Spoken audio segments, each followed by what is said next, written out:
Welcome back to Unleash Your Purpose. I'm Ryan Centers. In today's episode, we're going to talk about how I became a grandfather at 37 years old. This is the Unleash Your Purpose podcast. I don't know how this happened in my life, but it's the best thing ever. She just got married. I walked my daughter down the aisle, and my little grandson followed behind us in one of those little cars down the aisle, and it was amazing. And as I think back, how this relates to unleashing your purpose is I think for so much of life, and when you think about your purpose and significance and what you want to be about, it always has to stem back to like your family, to a felt need, to something that is deep inside you that breaks your heart. When my wife and I had 4 kids under 4, we didn't think our life was crazy enough. There was this kid who was available for adoption, and I was working as a counselor and a youth advocate for kids in the foster care system, and this kid kept popping up. And this girl's name was Pima. She was a sweet little sweetheart, and my wife noticed this kid online who was available for adoption, and she says, I know I'm crazy, but I can't stop looking at this girl's profile. And it was like the exact girl I was thinking of. I'm like, this is the Lord. And we, as the Centers family, we tend to jump before we think. So long story short, we reopened our foster care license, and Pima moved in. And our life has been better because of it. The most exciting moments for me is like one, being her dad as like a 35-year-old and she was 14 or 15 at the time. And we went to her badminton tournament. And first off, if you've never been to a badminton tournament, you are missing out on life. It is the most amazing thing ever. There are literally probably 12 people in the audience watching this, cheering it on. And you have to be quiet, but I don't know how to be quiet, and my clap is obnoxious and loud. And I'm watching my daughter, who has never played a sport in her life, never done extracurricular. She's been one of those scared, reserved kids. And for me, I was like, you're going to do it, girl. And it was her senior year of high school. And I just watch her just batting that birdie back and forth. And come that senior year, that last game, they had a banquet. And at the end, I'm holding all my wife and I are with all our little kids running around. And the coach calls her up as the senior player of the year. And I've never seen so much joy on her face. And watch this kid develop such bravery and confidence, who previously has lived in multiple homes and just fearful to try anything new. And this girl made it. She inspired me to take risks. And then fast forward that, she graduates high school, and she goes and starts at the community college in town. And it's the college I actually worked at. And my daughter was so nervous to even apply for that. And I remember pulling up in front of the college, and I said, hey, you got to go in here to take the test and do this. And she said, you're not coming in with me? I'm like, no, you got to go. You got to step up and make it happen. And we explained it, prepped it. And literally she sat in my car for a good 8 minutes before I just started driving off and said, get the heck out of my car. And I watched her first walk the wrong way, but finally make her way into the registration office and get into that Reading 100 class. So proud. 2 months later, she's at this class. And she's stressed out because she has to take a test. And across the street, there's this Chipotle, and she goes off during break to go do this, to go grab some food. And my young adult, my little girl, goes and parks her car at Chipotle and gets out and sees this homeless guy standing at the corner. And the thing is, this homeless guy, she recognizes from parts of her life. And her heart starts to sink. And this homeless guy goes up to her and asks her for money and doesn't even recognize who she is. Her heart starts to sink. Her mind just goes flooded with emotions and all of the pain of the past. And she left that Chipotle and went back to her car. She wasn't able to finish that test.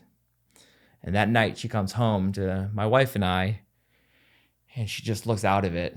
And she finally sits down, and we put our other kids to bed. And we always said, like, when we have older kids and we have younger kids, we always have, like, we have our talks. especially with our older kids, when we have to redirect something or have a hard conversation, we always wait till the other kids go down.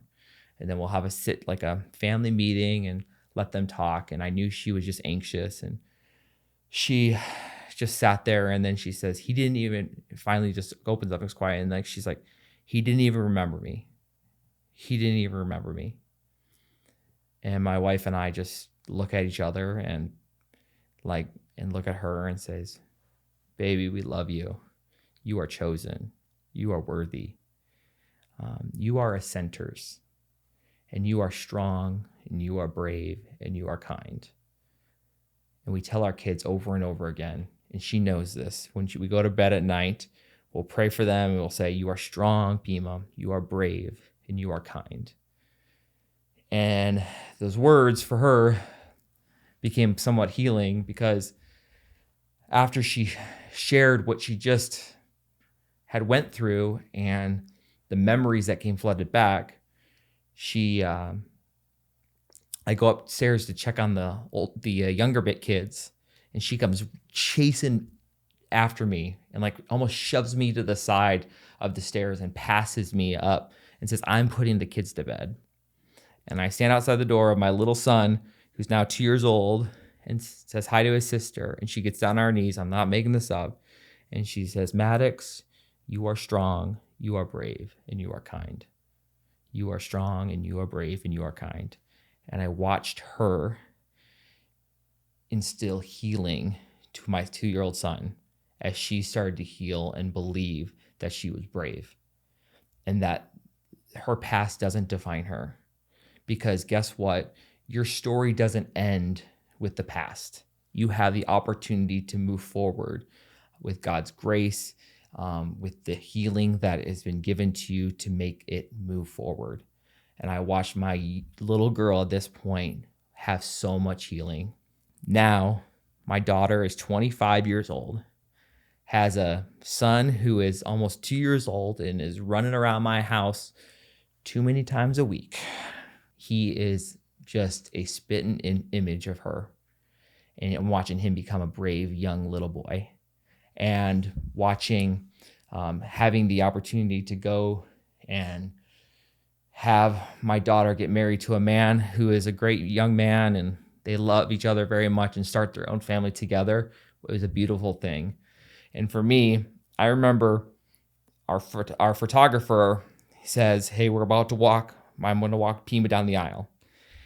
And she looks at me, she said, take a minute. And for me, I'm just running through the motions, and I'm already anxious. A wedding is awkward in general with a bunch of people you don't know, and what's going to happen. And do these people like you, or do these people like each other? Are they going to get in a fight? What's going to happen? And there was always a level of complexity to that. But I just looked at my daughter, and we hugged, and she put her arm around me, and I was like, this is good. This is good. And I held in the tears, but I could cry right now. My little girl is no longer a little girl, but she's made our family better. And for me, my purpose is so weaved into the legacy that I can instill in my kids, but my purpose is watching my people in my family who I love so much heal. And I think so much of that in our own life is we need to pour out ourselves to others. And what more powerful thing than to pour it out to your kids that you love so much.